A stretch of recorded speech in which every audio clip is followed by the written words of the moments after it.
happened today cannot stand. It's mind-boggling even for the traders. There's absolutely zero confidence in what's going on here. And that's really what today. They are the sights and sounds of what we're likely to look back on as the crash of '08, a year of gigantic losses and huge volatility.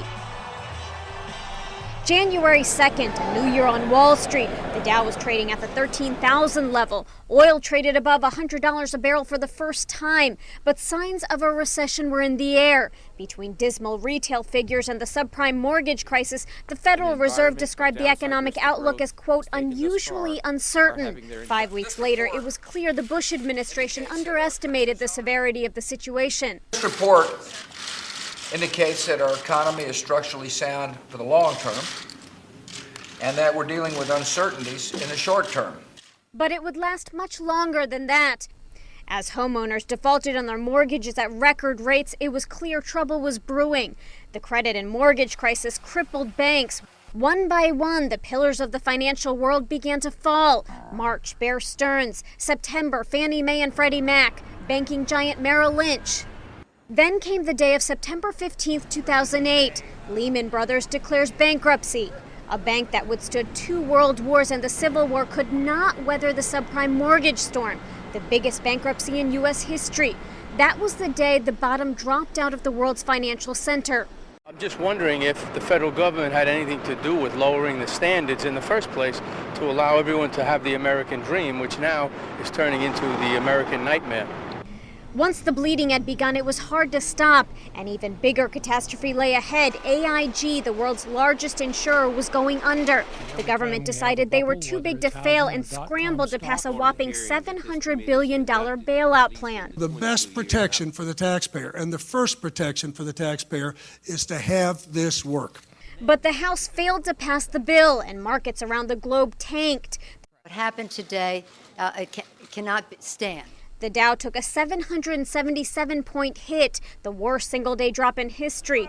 For weeks, Wall Street was in a state of panic. There's absolutely zero confidence in what's going on here. None. What on earth did we just live through? Levels of fear that I've not seen in the market in over 20 years. Yesterday, the markets lost $700 billion worth of value yesterday alone.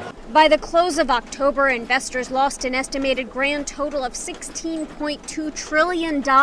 People dreaded opening up their 401k statements and stayed glued to market tickers like their favorite soap opera. When I turn on your station later today, are they going to be telling me something completely different? Have we fallen another couple hundred points? Have we gone up? It's like this roller coaster ride. What do we do? The roller coaster ride showed no signs of letting up. Oil was down from a record high level of $145 a barrel to a little below $40. 533,000 people lost their jobs in November alone. It's frustrating because after you get unemployment, you can't, you're only on it for a certain amount of time.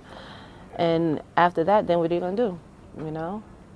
You have to just keep trying to find work, just keep looking every day. Everyone wanted to know when it was all going to end. Some people really feel that we have hit bottom. We're close. I think we're very close to some sort of a bottom. It's very tough to time the exact bottom in these bear markets. By mid-December, the 500 and 600-point swings were gone. The Dow was trading around the 8,000 level. Stability had returned to the markets, but not the economy.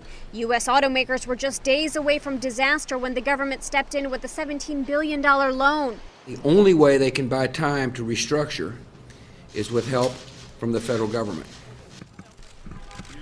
And the year ended with one of the biggest financial scandals in U.S. history. Former NASDAQ chairman Bernard Madoff allegedly made off with $50 billion of investor money through a Ponzi scam, leaving investors reeling.